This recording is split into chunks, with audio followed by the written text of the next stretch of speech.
नमस्कार, सी न्यूज़ भारत देख रहे हैं आप। मैं हूं अखिलेश पांडे। वक्त हो चुका है न्यूज़ बुलेटिन का। खबरों के इस बुलेटिन में सबसे पहले हम बात करेंगे फिरोजाबाद की, जहां तहसील शिकोहाबाद में संपूर्ण समाधान दिवस का किया गया आयोजन। साथ ही आपको बताएंगे कि कैसे कांकेर में लापता पति पत्नी समेत 2 बच्चों का मिला सुराग। आगे जानेंगे कि कहां किया गया रेलवे स्टेशन का निरीक्षण। और भी तमाम खबरों पर आइए विस्तार से करते हैं चर्चा। खबर पलामू से है, जहां अंतर्राष्ट्रीय महिला दिवस हर वर्ष 8 मार्च को विश्व के विभिन्न क्षेत्रों में महिलाओं के प्रति सम्मान, प्रशंसा और प्रेम को प्रकट करते हुए महिलाओं के आर्थिक, राजनीतिक और सामाजिक उपलब्धियों एवं कठिनाइयों की सापेक्षता के उपलक्ष्य में उत्सव के तौर पर मनाया जाता है। पांकी प्रखंड अंतर्गत JSLPS के सभी क्लस्टर स्तर पर अंतर्राष्ट्रीय महिला दिवस का आयोजन विभिन्न पांकी प्रखंड के आजीविका महिला संकुल संगठन के पांकी पूर्वी cluster, Loharsi cluster, Tetrai cluster, Sagalim cluster, Panki पश्चिमी क्लस्टर में आयोजित किया गया। इस कार्यक्रम में सखी मंडल के दीदियों द्वारा कई तरह के सांस्कृतिक कार्यक्रम प्रस्तुत किए गए। रंगोली स्वागत गान प्रतियोगिता का आयोजन किया गया, जिसमें महिलाओं ने बढ़ चढ़कर भाग लिया। इस कार्यक्रम में मुख्य अतिथि पूर्व जिला पार्षद सदस्य लवली गुप्ता, JSLPS के प्रखंड कार्यक्रम प्रबंधक शिव सागर बड़ाइक, स्थानीय पंचायत मुखिया आदि भारी संख्या में महिलाएं उपस्थित रहीं। पलामू झारखंड से सी न्यूज़ संवाददाता अमित शर्मा की रिपोर्ट। खबर फिरोजाबाद से है, जहां आज जनपद के प्रत्येक तहसील स्तर पर संपूर्ण समाधान दिवस का आयोजन किया गया। जिलाधिकारी एवं वरिष्ठ पुलिस अधीक्षक ने तहसील शिकोहाबाद पर उपस्थित रहकर संपूर्ण समाधान दिवस की अध्यक्षता की। इस दौरान फरियादियों की समस्याओं को सुनकर संबंधित अधिकारियों को मौके पर जाकर जन शिकायतों की निष्पक्ष जाँच करके विधिक निस्तारण करने के निर्देश भी दिए गए। संपूर्ण समाधान दिवस में प्राप्त प्रार्थना पत्रों का समयबद्ध रूप से निस्तारण करने के लिए निर्देशित किया गया। इस दौरान संपूर्ण समाधान दिवस में कुल 26 शिकायतें प्राप्त हुई, जिनमें से 5 शिकायतों का मौके पर ही निस्तारण किया गया एवं अन्य शिकायतों के लिए टीमों को मौके पर पहुंचने के लिए रवाना कर दिया गया। सर, आज संपूर्ण समाधान दिवस में कुल कितनी शिकायतें आई और मौके पर निस्तारण कितने का? देखिए, आज संपूर्ण समाधान दिवस में साहब और हम शिकोहाबाद तहसील में थे और आज यहाँ पे 26 शिकायतें टोटल आई, जिसमें से 5 का निस्तारण हो गया है और बाकी के लिए गुणवत्तापूर्ण निस्तारण के लिए टीम्स को भेज दिया गया है। सर, किस विभाग की सबसे ज़्यादा शिकायतें रही? राजस्व विभाग और पुलिस और नगर पालिका से संबंधित शिकायतें ज़्यादातर रही। Thank you sir. फिरोजाबाद से सी न्यूज़ संवाददाता सन्नेश कुमार गुप्ता की रिपोर्ट। खबर झारखंड से है, जहां गिरिडीह तीसरी प्रखंड से शनिवार को हजारों की संख्या में झामुमो कार्यकर्ता व ग्रामीण 50वें स्थापना दिवस में शामिल होने के लिए गिरिडीह के लिए रवाना हुए। आपको बता दें कि इस दौरान सभी कार्यकर्ता व ग्रामीण प्रखंड के सुदूरवर्ती क्षेत्र से मिशन मध्य विद्यालय मैदान पहुंचे। इसके बाद रैली निकालकर तीसरी चौक होते हुए गांधी मैदान पहुंचे। इस दौरान हेमंत सोरेन जिंदाबाद, शिबू सोरेन जिंदाबाद आदि के नारे लगाए गए। सभी लोग सैकड़ों वाहनों में सवार होकर गिरिडीह के लिए निकले। जानकारी देते हुए 20 सूत्रीय अध्यक्ष मोहम्मद मुनीम ने बताया कि पार्टी का आज स्थापना दिवस है, जो कि 50वां स्थापना दिवस है। स्वर्ण जयंती के रूप में गिरिडीह स्थित झंडा मैदान में इसे मनाया जा रहा है। आज पार्टी के सुप्रीमो शिबू सोरेन, सूबे के मुख्यमंत्री हेमंत सोरेन समेत कई दिग्गज नेता शामिल होने वाले हैं।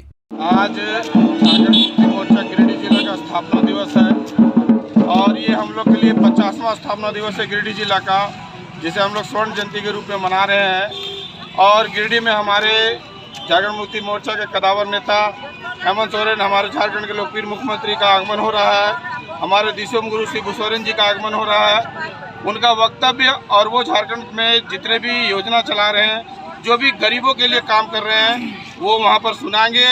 और हमारे जो भी झारखंड मुक्ति मोर्चा के कार्यकर्ता और जनता जा रहे हैं, उन्हें बखूबी सुनकर आने वाले 2024 में हम लोग पुनः फिर झारखंड मुक्ति मोर्चा की सरकार बनेगी, इसी अपेक्षा के लिए हम लोग वहाँ सुनने जा रहे हैं। गिरिडीह झारखंड से सी न्यूज़ संवाददाता आनंद बर्नवाल की रिपोर्ट।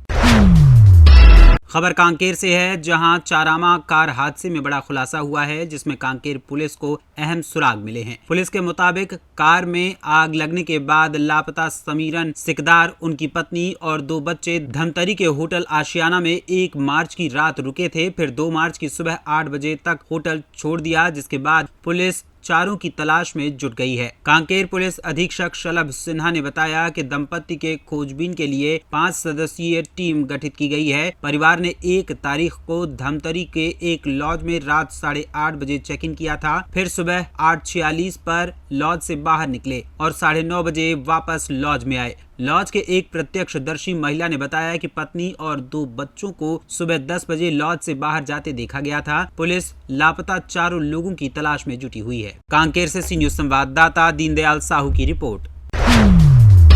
खबर पाकुड़ से है, जहां अमृत भारत रेलवे स्टेशन के तहत पाकुड़ रेलवे स्टेशन का निरीक्षण डीआरएम मनीष जैन ने किया। अमृत भारत स्टेशन के तहत कुल 15 स्टेशनों को चयनित किया गया है, जिसमें पाकुड़ भी शामिल है। इस संबंध में डीआरएम हावड़ा मनीष जैन का क्या कुछ कहना है, आइए आपको सुनाते हैं।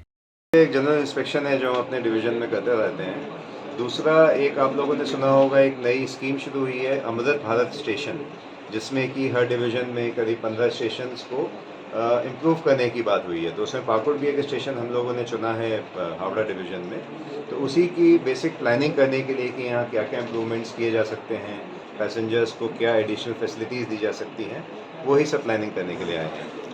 तो सर कुछ बता सकते हैं कि क्या क्या सुविधाएं मिलेगी अमृत भारत? इसमें जो मेन चीज़ें हैं, पहली चीज़ तो ये है कि एंट्री एग्ज़िट हम लोगों को इम्प्रूव करना है। जैसे कि जो गाड़ियाँ आती हैं, पैदल आते हैं, ऑटो आते हैं, उनके लिए अच्छे से उनका सर्कुलेटिंग एरिया अच्छा हो, उनका मूवमेंट एकदम सुगम हो जाए।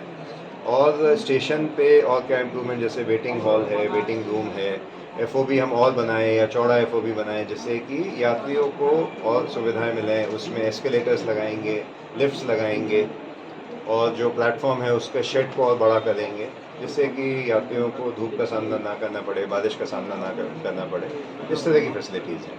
सर, एक्सप्रेस ट्रेनों का ठहराव को लेकर काफ़ी दिनों से डिमांड किया जा रहा है, इसको लेकर क्या कभी यहाँ पे करीब मेरे ख्याल से 40 से ज़्यादा ट्रेन रुकती हैं। तो आपके पैसेंजर एसोसिएशन वाले भी आए थे, उनको हम लोग काफ़ी डिस्कस किया था और 2-3 जो प्रपोजल्स हैं वो हमने आगे बढ़ाए हैं, क्योंकि जो ट्रेनों के ठहराव हैं या जो और टाइमिंग की बात है, वो सब हमारे हाथ में नहीं है। हम लोगों को उसमें रेलवे मिनिस्ट्री का अप्रूवल लेना पड़ता है। लॉकडाउन के बाद से सर जी, कई ऐसी पैसेंजर ट्रेनें हैं जिनको रोक दी गई, अब चालू हो रही है। काफ़ी परेशानियों का सामना करना पड़ रहा है पाकुड़ की जनता को, जो टोटो पकड़ के राजाराम जा रहे हैं, राजाराम से आगे जा रहे हैं। पाकुड़ झारखंड से सी न्यूज संवाददाता अभिषेक की रिपोर्ट।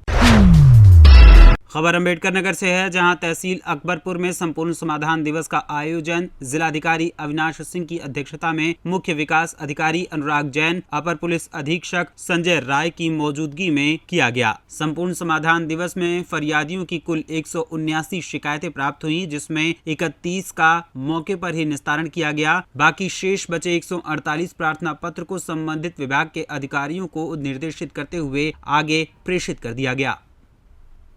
अम्बेडकर नगर से कैमरामैन धीरेन्द्र नाथ वर्मा के साथ सी न्यूज संवाददाता अजय कुमार उपाध्याय की रिपोर्ट। बरेली के बहेड़ी में आगामी होली और शब बारात के मद्देनजर कानून व्यवस्था को चुस्त दुरुस्त रखने के लिए एसपी ग्रामीण राजकुमार अग्रवाल ने नगर में फ्लैग मार्च किया। इस दौरान उनके साथ SDM Ajay Kumar Upadhyay, CO doctor Tejveer Singh भी मौजूद रहे। साथ ही फ्लैग मार्च में बड़ी संख्या में पुलिसकर्मी और पीएसी जवान भी मौजूद रहे। एसपी ग्रामीण राजकुमार अग्रवाल ने इस बीच मीडिया से बात करते हुए कहा कि होली का और शब बारात का पर्व एक साथ होने के कारण पुलिस प्रशासन ने शांति व्यवस्था बनाए रखने के लिए पूरी तैयारी कर रखी है और जो भी खुराफाती लोग हैं उन्हें चिन्हित किया गया है। 7 मार्च को शब बारात और होलिका का पर्व दोनों साथ साथ रहेगा और 8 तारीख को लोग जो है अपना जो रंग का दिलेरी का पर्व है वो मनाएंगे। जो दोनों के कॉमन प्लेसेस हैं उनको हम लोगों ने आइडेंटिफाई किया है। दोनों ही जगह पुलिस का बंदोबस्त किया गया है। जो जिम्मेदार लोग हैं उनकी कमेटियां बनाई गई हैं। दोनों कार्यक्रमों के हिसाब से जो है अलग अलग एरियाज़ में जो मिश्रित आबादी वाले एरिया हैं वहाँ पब्लिक के सहयोग से लोग न केवल एक्टिव रहेंगे पर वहाँ सीसीटीवी का भी डिप्लॉयमेंट किया गया है। जो खुरापाती लोग हैं उनको चिन्हित किया गया है, उनके खिलाफ भी हम लोग जो है पाबंदी की कार्रवाई कराएंगे। सर, जैसे कि दोनों पर्व हैं तो क्या मैसेज देना चाहेंगे दोनों समुदाय को? क्योंकि दोनों ही पर्व खुशी के हैं। शब बारात के पर्व में लोग अपने पूर्वजों के लिए जाते हैं, फातिया पढ़ते हैं, रोशनी करते हैं और उनसे भी कुछ ना कुछ वो अपने पूर्वजों से मांगते हैं। और होलिका के पर्व में चूँकि ये समर्पण का पर्व है ये समर्पण किस चीज़ का है कि घृणा का समर्पण है। हमारी जो आपसी भेदभाव हैं, जो हमारे दिलों की दूरियां हैं, उनका समर्पण है। तो मैं सभी लोगों से इन पर्वों पे अनुरोध करता हूं कि जो होलिका का पर्व है, जो इसका जो सही संदेश है वो दूसरों तक सही वास्तविक अर्थ में कैसे पहुंचे, इसके लिए तरीका यही है कि हम लोग दूसरे को ज़बरदस्ती रंग न लगाएं। और जो लोग रंग खेलते हैं तो ठीक ही है, लेकिन जो लोग रंग नहीं खेलते हैं, क्योंकि लोग एक ही दिन रंग खेलते हैं, तो प्रयास करें कि विशेष इमरजेंसी के अलावा होलिका के टाइम पे जो है बाहर निकलने से बचें। दूसरा, जिन लोगों को रंग पसंद नहीं है, कई लोगों को स्वास्थ्य के कारणों से भी रंग की समस्या आती है, और ऐसे लोगों को रंग लगाने से बचें। दूसरा, जो ये प्रेम का पर्व है, ये आपसी सद्भाव को और आपसी प्रेम को हम बनाए रखें, ऐसी मेरी सब लोगों से आशा है। बरेली से सी न्यूज़ संवाददाता अब्दुल वाजिद की रिपोर्ट। खबर फिरोजाबाद के शिकोहाबाद से है, जहां हारे का सहारा खाटू श्याम की निशान यात्रा को बाबा के प्रेमियों ने बड़े ही हर्षोल्लास और गाजेबाजे के साथ निकाली। इस शोभा यात्रा में नगर शिकोहाबाद के सभी धर्मों के लोगों ने बढ़ चढ़कर हिस्सा लिया। ये निशान शोभा यात्रा शिकोहाबाद काली मंदिर से प्रारंभ होती हुई बड़े बाजार से निकलती हुई स्टेट बैंक चौराहा, डाकघर चौराहा, पक्का गोपाल डेहरी तालाब होती हुई अग्रवाल धर्मशाला पर समाप्त हुई। इस भव्य शोभा यात्रा में बाबा खाटू श्याम के रथ को भक्तों ने अपने कंधे पर लेकर इस यात्रा के दौरान पूरे नगर में भ्रमण किया। इसके साथ ही साथ खाटू श्याम बाबा की शोभा यात्रा में बाबा के प्रेमियों ने जमकर गुलाल उड़ाया और एकता का संदेश दिया। किस तरीके का कार्यक्रम का आयोजन किया गया है? ये कार्यक्रम जो है बाबा खाटू श्याम महाराज की जो आज निशान यात्रा निकली है, काली देवी का मंदिर बड़ा बाजार से, उसका यहाँ भव्य स्वागत किया गया है और सभी समाज सेवियों के द्वारा मिलकर यह स्वागत किया जा रहा है बराबर। इसमें कोई भी प्रोग्राम हो, सभी का स्वागत यहाँ बराबर होता है। और कटरा बाजार में सभी लोग जो है, नेताजी हैं, लाला संजीव जी हैं और बहुत सारे लोग हैं जो मिलकर यहाँ स्वागत करते हैं। बाकी स्वागत आप देख रहे हैं बराबर किया गया। Thank you. आज ये किस तरीके का कार्यक्रम का आयोजन किया गया है? श्याम बाबा के उसमें निशान यात्रा निकाली गई, उसका बहुत अच्छा प्रोग्राम हुआ। यहाँ पर भक्तों के द्वारा जो यात्रा में आए हुए लोग थे, उनका किस तरीके से सम्मान समारोह किया गया है? बहुत अच्छा सम्मान समारोह किया गया कटरा बाजार में। चन्नी खालसा न्यूज़ द्वारा पूरा सम्मान किया गया। सर, ये किस तरीके का कार्यक्रम का आयोजन किया गया है? आज फाल्गुन महोत्सव के उपलक्ष्य में बाबा श्याम की विशाल शोभा यात्रा एवं निशान यात्रा, भारी संख्या में प्रेमियों ने जो है उसमें समर्थन अपना दिया है और जो है दोनों बाजारों में होती हुई अग्रवाल धर्मशाला पर प्रस्थान करेगी। जगह जगह स्वागत पुष्प वर्षा के साथ सभी प्रेमियों ने बाबा का स्वागत किया। फिरोजाबाद से सी न्यूज़ संवाददाता सन्नेश कुमार गुप्ता की रिपोर्ट। खबर झांसी से है, जहां के मऊ रानीपुर तहसील सभागार में संपूर्ण समाधान दिवस का आयोजन मऊ रानीपुर उप जिलाधिकारी इंद्रकांत द्विवेदी की अध्यक्षता और पुलिस क्षेत्राधिकारी राजेश राय की मौजूदगी में किया गया। इस मौके पर समस्याओं को लेकर 45 प्रार्थना पत्र प्राप्त हुए, जिनमें से 2 प्रार्थना पत्रों का मौके पर ही निस्तारण किया गया। संपूर्ण समाधान दिवस में अधिकतर पेंशन, बिजली, आवास, कब्जा, सड़क एवं पुलिस आदि से संबंधित प्रार्थना पत्र आए, जिनको लेकर संबंधित अधिकारियों को निर्देशित करते हुए समस्याओं के समाधान के लिए कहा गया। इस मौके पर उप जिलाधिकारी ने कहा कि सरकार के निर्देश के अनुसार सभी अधिकारी अपने अपने कार्यों को ईमानदारी से करें। अगर कार्य में लापरवाही मिली तो कतई बख्शा नहीं जाएगा। मऊ रानीपुर झांसी से सी न्यूज़ संवाददाता संतोष श्रीवास की रिपोर्ट।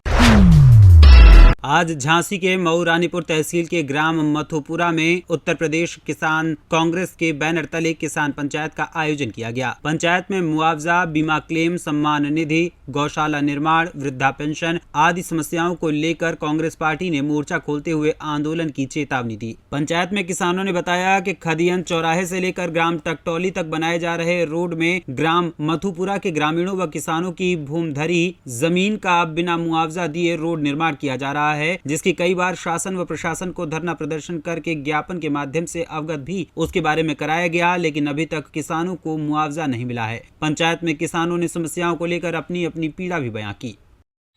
भाई साहब, क्या नाम है आप? विवेक सेंगन नाम है मेरा।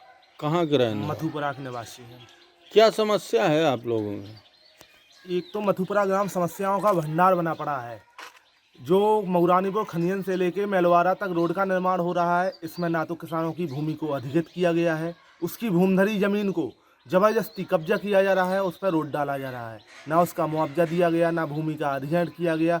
उसकी बड़ी पली पुसी फसल को जेसीबी द्वारा पूर के नष्ट किया जाता रहा है।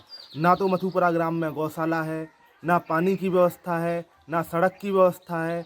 किसानों का यहाँ अपनी किसान को बीज बोने के बाद जब तक वो फसल रेडी नहीं होती है, जब तक खेत के चारों कोने घूमना पड़ता है, उधर ही बैठना पड़ता है। एक दिन के लिए खेत खाली छोड़ा कि फसल नष्ट हो जाती है। क्या चाहते हैं आप लोग? हम लोग यही चाहते हैं कि किसी ना किसी प्रकार मथुपुरा में गौशाला का निर्माण हो जाए, और जो ये रोड डल रहा है इसमें पहले किसानों की भूमि को अधिकृत किया जाए, उन्हें मुआवजा दे के संतुष्ट किया जाए, इसके बाद उनकी भूमि का अधिग्रहण किया जाए। दादाजी क्या नाम है आप? हमारा घनश्याम नाम, कहाँ के रहने वाले? मथुपुरा के रहने वाले। क्या परेशानी है आप लोगों की? का परेशानी है, जय भूमि हमारी खेत खुद रहे हैं, रोड के बारे में ना मुआवजा दिया जा रहा है, ना कुछ नहीं किया जा रहा है, और जबरदस्ती उन्होंने बो दिया है, फसल उड़ गई है, वो ना कोई सुन रहा नहीं रहा है। उत्तर प्रदेश जनपद झांसी का ग्राम मथुपुरा है, ब्लॉक मऊरानीपुर है। आज यहाँ उत्तर प्रदेश किसान कांग्रेस के बैनर तले पंचायत हुई है। किसानों की पीड़ा सुनी गई है, जहाँ पर समस्याओं का अंबार है। किसानों की भूमधरी जमीन, लगानी जमीन को जबरन अधिग्रहण किया जा रहा है, बिना मुआवजा दिए उन पर जबरन कब्जा करके रोड का निर्माण किया जा रहा है, जिसकी हमने कई बार शासन प्रशासन मुख्यमंत्री जी को पत्र लिखा है। तो अभी तक ना तो उस भूमधरी जमीन का मुआवजा मिला है और किसान परेशान है, जिसकी सुध लेने वाला कोई नहीं है। तो और भी कई समस्याओं को लेकर यहाँ पंचायत चल रही है, जिसमें 2022 बर्बाद खरीफ फसल का मुआवजा, पेयजल की समस्या, वृद्धा पेंशन, सम्मान निधि, अन्ना जानवरों की रोकथाम के लिए आज तक इस गांव में कोई गौशाला का निर्माण नहीं हुआ है। तो कहीं ना कहीं किसान परेशान है। कई वर्षों से प्राकृतिक आपदाओं, अन्ना जानवरों की मार किसान झेल रहा है। फसलें बच नहीं रही हैं, और जब फसलें बर्बाद होती हैं तो सरकार समय पर मुआवजा नहीं देती है। तो केंद्र व प्रदेश सरकार लाख दावे कर ले कि हम 2022 में किसानों की आय दुगनी करेंगे, लेकिन ज़मीनी और धरातल पर जो किसानों की बदहाली है वो किसी से छुपी नहीं है। यहाँ किसानों की लागत खेती की दुगनी हो गई, महंगाई दुगनी हो गई। तो सारे दावे सरकार के हवाई साबित हो रहे हैं। आज यहाँ पंचायत में निर्णय लिया गया है, अगर किसानों की समस्याओं का निराकरण नहीं होता, मुआवजा नहीं दिया जाता, तो जिम्मेदारों का घेराव किया जाएगा। जय जवान, जय किसान, जय कांग्रेस। मऊरानीपुर झांसी से सी न्यूज़ संवाददाता संतोष श्रीवास की रिपोर्ट। फिलहाल के लिए इस न्यूज़ बुलेटिन में बस इतना ही। देश दुनिया की तमाम खबरों के लिए देखते रहें सी न्यूज़ भारत। हर खबर आपके साथ, आपके हाथ।